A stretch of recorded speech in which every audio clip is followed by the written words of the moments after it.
Okay, so this is going to be a replay analysis for Anowyn, who sent me this replay last Sunday, a few days ago, and I forgot about it until now. So here we are on ballchasing.com.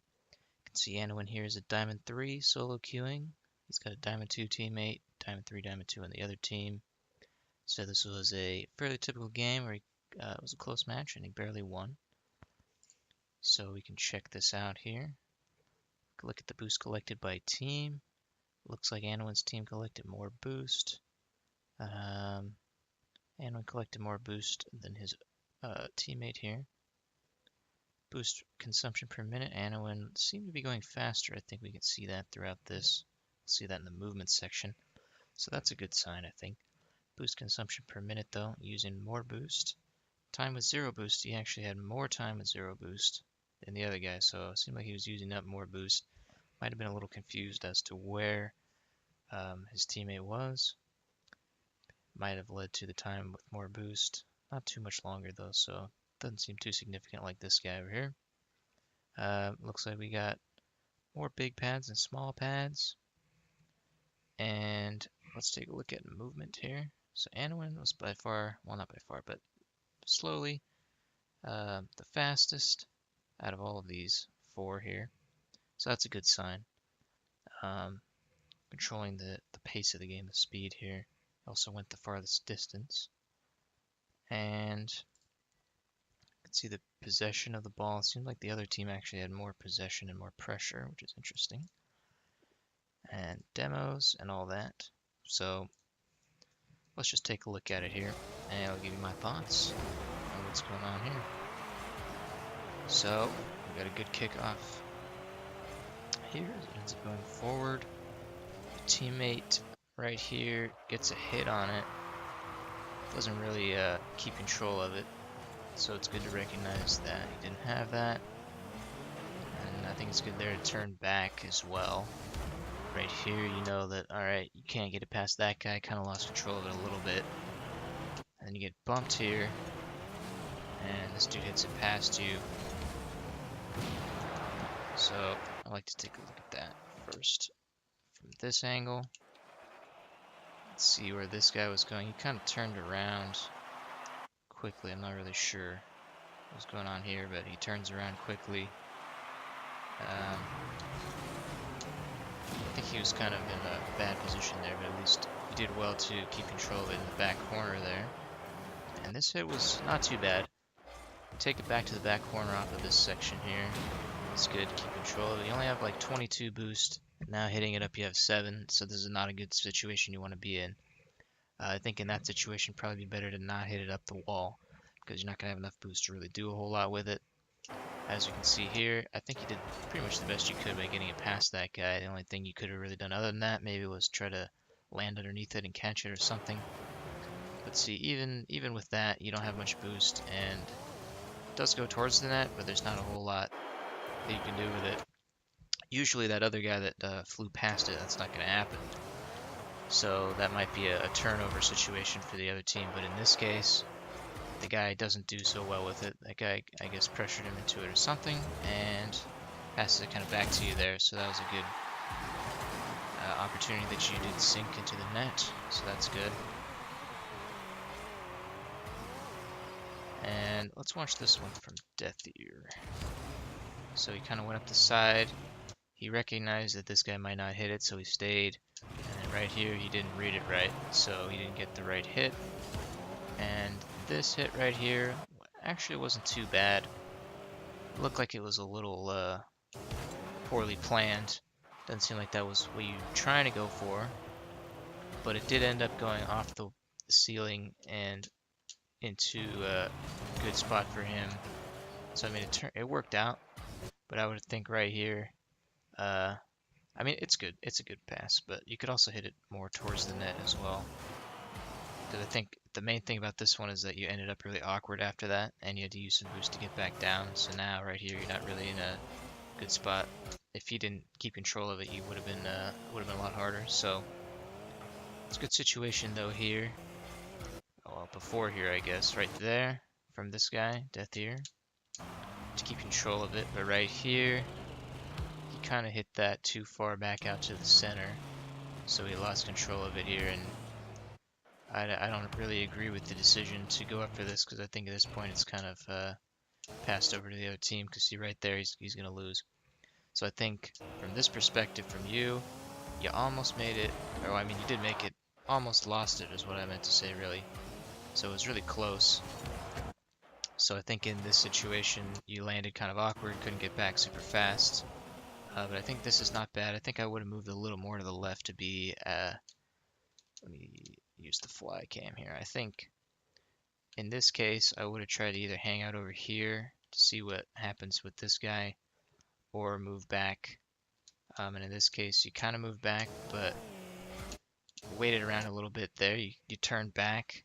So I think in this situation what you need to do is recognize that that's already gone, because I think he didn't recognize that, that's why he went up for it. So it might be good to start thinking about these kind of things like, okay, at this point he's lost the ball, I need to start moving back right here, because you can see that guy's going up for it. So it worked out here, it was close enough, but that could be one element where you could be faster. This hit right here, obviously not a great hit, didn't keep control of it, and now you're like not on the wall, very awkward situation. So that would have been a lot better if you hit it off the wall or kept control of it or something like that. And right here, went for a demo, I think.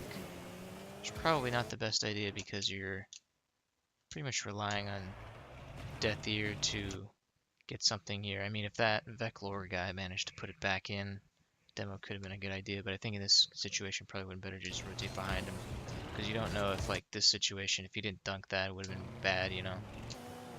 Especially if you think your teammate's not as good, it might not be the best situation to go for something like that and put yourself out too far, but it's okay in this case. So that guy got a good bump on this, which means you have more time. Right there, that bump allows you to have more time, but you know that this guy's coming up for it. So I like this right here. A lot of people might try to wait thinking they got time. From this perspective, there's nobody there. You got time to go for a power shot. But of course this guy right here is actually rushing on to the ball. So it was good awareness knowing that this guy's going to be there even though you couldn't actually see him yet. And you went for it instead of waiting, which you would have gotten beaten there.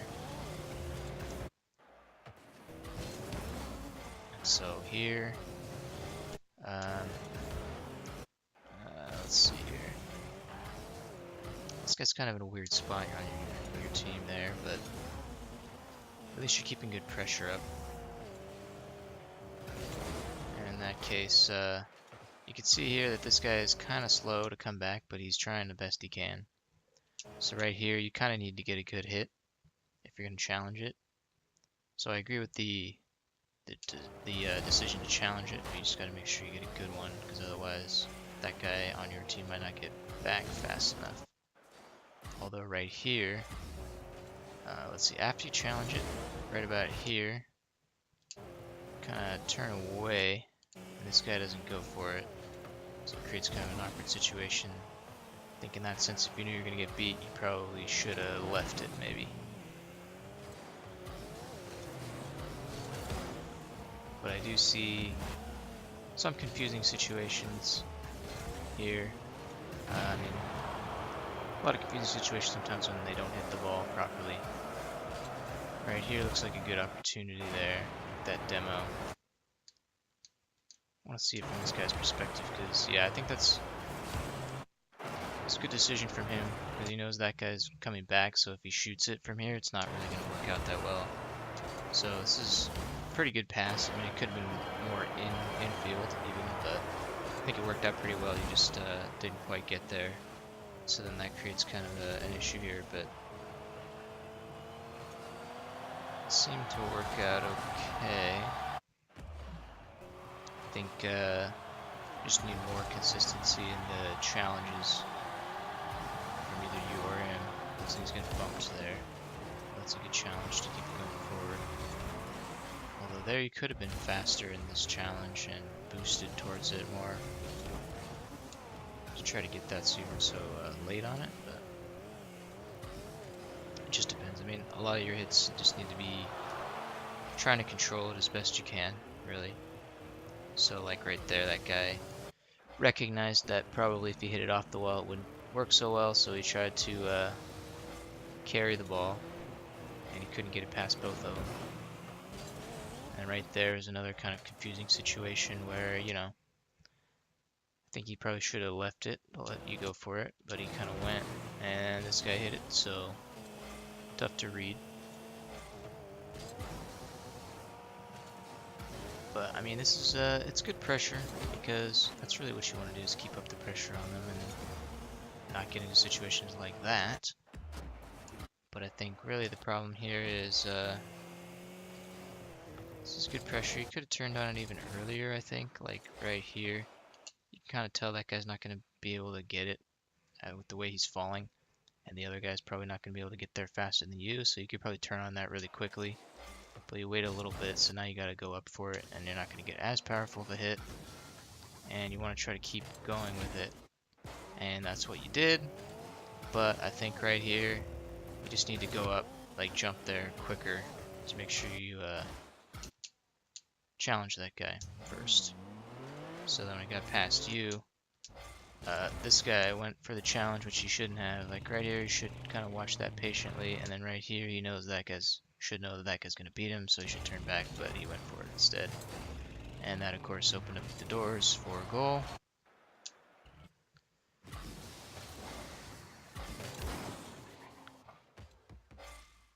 Sounds are kind of off now for some reason. Seem to be bugged. That's a weird demo here. That guy was going that whole time, I guess. We demoed each other, actually. So right there's a little bit of a risky challenge, too. Because at this point, you know, that guy's way up forward, and this challenge might not go so well.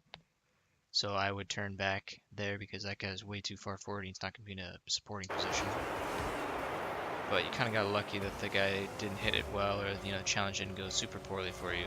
But still, in the end, right, there's not much you can do, since that guy was coming back from so far up and didn't even have boost to look like.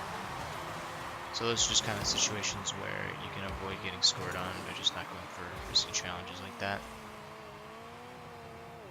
There you either could have turned back for the ball here or gone for the boost.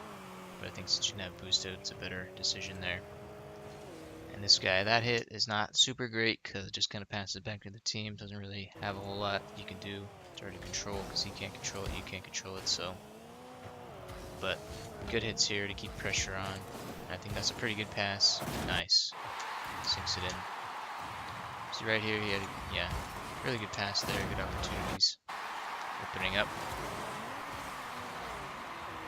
Yeah, so right here, I think if you read it well enough and were quick enough, you probably could have gone right here up the wall and caught it on the wall to like half volley it, I think, off the wall, whatever they call it. But I understand that you might not have read that super well, because I think you turned left, realized, oh shit, I can't go for that. So here you just kind of have to read it, and I think you should have gone up a little faster there. But overall, you won the challenge at least, so at the very least, you need to be doing that, right? Getting 50-50s on it so that you don't lose the ball or pass it over to the team or whatever, or, you know, whiff it like that. See right here, I think this is good, but you just need to get another touch on this to keep control of it, and missed it. That's a good demo right there. I like the idea to go for the demo there, but unfortunately Veclor was able to go back for it, and Death Ear, I think, didn't continue out for it. Alright, here's a good opportunity. This is a good opportunity if Death Ear could hit it again. All he needs to do is get like one extra touch, and then you can go just aggress really quickly forward for it, but I don't know if he even had that option. I mean, he might have been able to, but I think the fact that he had no boost made it pretty tough for him, so that's just kind of unfortunate. You also could have tried to read Veclor's hit. It's kind of an all-in sort of thing, but you could have gone like right here, just gone really quickly for whoever hits it, Death Ear or Veclor, and try to hit it like right there before Nav can come in. Might have been able to dunk it, kind of, so to speak, just sort of read it off of him. But 60 seconds left on the clock. right here, what is this here? 60 seconds left on the clock. Comes off.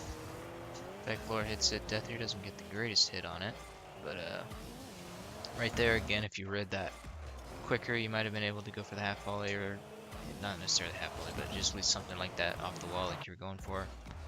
Would have been better if you went up, you know, like right there after he hit it, turned really quickly and boosted up the wall instead of like that. You would have had to read it off the wall, and that's just an unfortunate situation because he just hit it like kind of into Death Ear, and the guy didn't really. Yeah, he couldn't really do much. That's just sort of an unfortunate situation. 49 seconds. Keeping on the good fight here.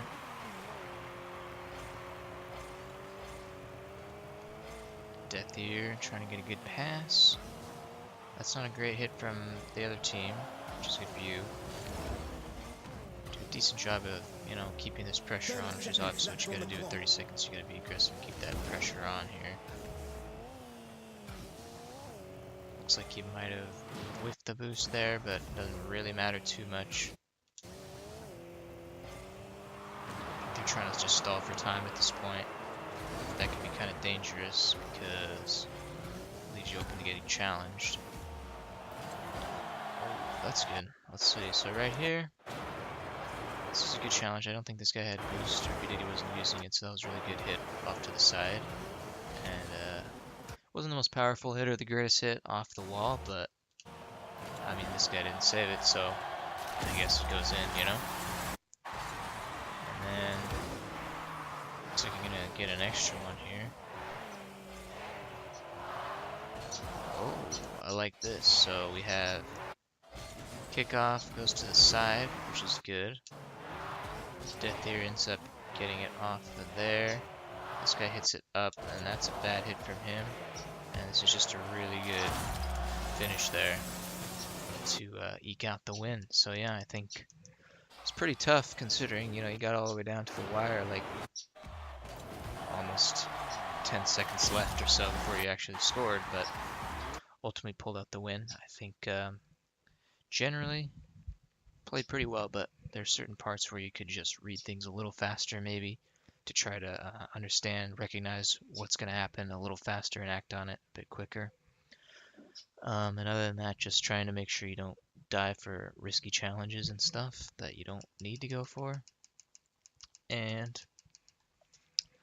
playing a good, solid defense game and taking the opportunities that you have is mainly what 2 is about. So I think there were certainly some problems there and some, you know, issues of consistency. You want to try to make sure you get really good hits and make sure they're useful hits that you can control. Like this right here is a really good example of keeping control on it. But I think it's did a pretty good job here. And overall, I think that there's not much other than what I mentioned that you need to do, other than just trying to, you know, tighten down on things like this right here, on the whiffs and just the small mistakes, and try to focus on being in the best position you can be, hitting the ball the best way you can, and knowing how much to trust your teammates, you know. So it's kind of a gamble when you play solo queue as to who you get, but I think in this one you did a good job. So.